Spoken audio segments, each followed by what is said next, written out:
Hello students, इस video में मैं आप लोगों को 2 नंबर वाले कुछ महत्वपूर्ण प्रश्न देने वाला हूं और मैं आपको ब्लूप्रिंट में बताने वाला हूं कि 2 नंबर के प्रश्न कौन-कौन से अध्याय से आने वाले हैं। तो यहाँ पे आप लोगों को दिखा देता हूं। देखो, ये 2 नंबर वाले टॉपिक है अम्ल, क्षार एवं लवण तत्वों का आवर्ती वर्गीकरण। मतलब ये 2 अध्याय मिलके आपको 2 नंबर के एक प्रश्न, जब आप इनके प्रश्नों को पढ़ोगे जिसमें कम से कम 20 प्रश्न रहेगा, उनको पढ़ोगे तो एक प्रश्न फंसेगा। मतलब यहाँ पे टोटल जो है वो 5 प्रश्न आएंगे ना, ये और ये और ये। ठीक है, ये 5 प्रश्न आएगा। 5 मतलब इसके दोगुना अध्याय, मतलब 5 दूनी 10 अध्याय। 10 अध्याय जब पढ़ोगे तब आपको 5 प्रश्न देखने को मिलेगा उनसे। तो इसके लिए मैंने क्या किया है, मैंने कुछ महत्वपूर्ण प्रश्न अलग से निकाल दिया है। अब जो मैं महत्वपूर्ण प्रश्न दे रहा हूँ उसकी संख्या मैंने तो कम कर दिया है। तो कम कर दिया इसलिए वहां से बहुत ज्यादा प्रश्न तो नहीं आएंगे, लेकिन कुछ प्रश्न वहां से फंसेंगे। ठीक है, इतना सारा आप लोग नहीं पढ़ोगे मुझे पता है, तो कम कर देते हैं इसे। तो कम करेंगे तो कम आएगा भाई, और ज्यादा में ज्यादा आता है। ठीक है, तो चलो देखते हैं इम्पोर्टेंट जितने भी प्रश्न हैं उनको। देखो, ये प्रश्न है इम्पोर्टेंट। आयनन प्रसार गुणांक क्या है, इसका मात्रक लिखिए। यह क्षेत्रीय प्रसार गुणांक का कितना गुना होता है। उत्तर क्या लिखोगे, किसी वस्तु के आयतन में वह प्रसार जो वस्तु के एकांक आयतन का ताप 1 सेल्सियस बढ़ाने पर होता है, आयतन प्रसार गुणांक कहलाता है। इसका मात्रक सेल्सियस है। यह क्षेत्रीय प्रसार गुणांक का 3/2 गुना होता है। नेक्स्ट है, एक ही वर्ग में उपस्थित तत्वों के भौतिक और रासायनिक गुणधर्म एक समान होते हैं, क्यों। तो देखो, उत्तर क्या लिखना है, उनके इलेक्ट्रॉनिक विन्यास समान होते हैं, संयोजकता एक समान होती है और उनके ऑक्साइडों के गुण एक समान होते हैं। और चौथा है, सभी तत्व एक समान हाइड्रोक्साइड बनाते हैं। सीरा किसे कहते हैं, तो जो गन्ने के रस से शक्कर के क्रिस्टली को पृथक कर लेने के पश्चात शेष बचे पीले गाढ़े रंग की चाशनी जैसे द्रव को सीरा कहते हैं। उन तंत्रों के नाम लिखे जो मनुष्य में समन्वय तथा नियंत्रण करते हैं। तो मनुष्य में अंतःस्रावी ग्रंथियां तथा तंत्रिका तंत्र समन्वय तथा नियंत्रण करते हैं।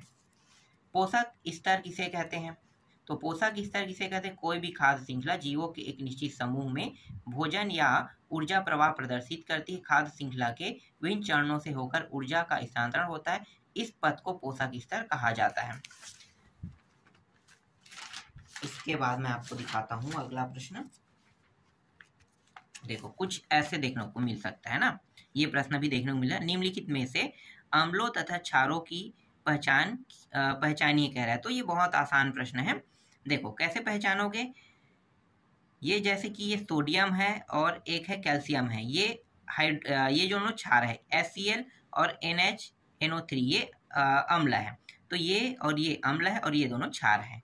ठीक है, कैसे पता चलेगा, सोडियम का जो सोडियम है, कैल्शियम है, ये क्षारी होता है, आगे में जो लगा है वो क्षारी होता है, इससे आप पहचान सकते हो। और अम्ल को पहचानने का सबसे आसान तरीका ये है कि जहां भी H आगे में रहेगा ना, H मतलब वो अम्ल है, याद रखना। और H अगर आगे में नहीं है, इसके अलावा जैसे ये सोडियम है, मैग्नीशियम ये दिया है, तो मतलब समझ जाओ कि वो क्षार है। इस तरह से आप पहचान सकते हो।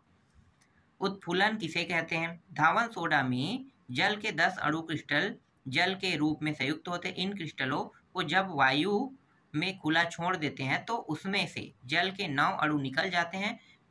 वह यह सोडियम कार्बोनेट मोनोहाइड्रेटेड में परिवर्तित हो जाता है, इसी गुण को उत्फुलन कहते हैं।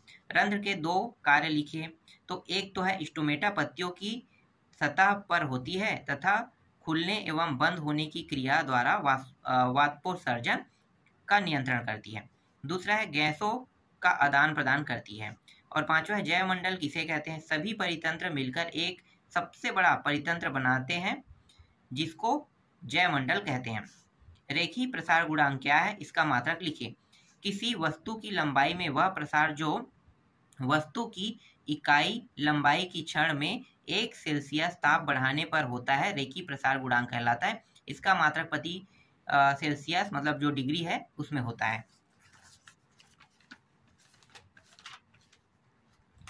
अगला है भोज्य पदार्थ में पाए जाने वाले किन्हीं दो क्षारों के नाम लिखे कह रहा है। तो दो क्षारों के नाम लिखना है, जैसे खाने का सोडा, सोडियम बाइकार्बोनेट, इसका देखो रासायनिक सूत्र है। और प्रति अम्ल मैग्नीशियम हाइड्रोक्साइड, ये है जो है मैग्नीशियम हाइड्रोक्साइड, ये है, ठीक है, ये प्रति अम्ल है। सौर ऊर्जा के दो लाभ लिखिए। तो सौर ऊर्जा से विद्युत ऊर्जा प्राप्त किया जाता है जो बिल्कुल प्रदूषित रहित होता है। सौर ऊर्जा के उपयोग से कोयला तथा पेट्रोलियम जैसे अनवीकरण ऊर्जा स्रोतों को संरक्षित किया जा सकता है। अगला है, पुष्प के नर जननांग व मादा जननांग का नाम लिखिए।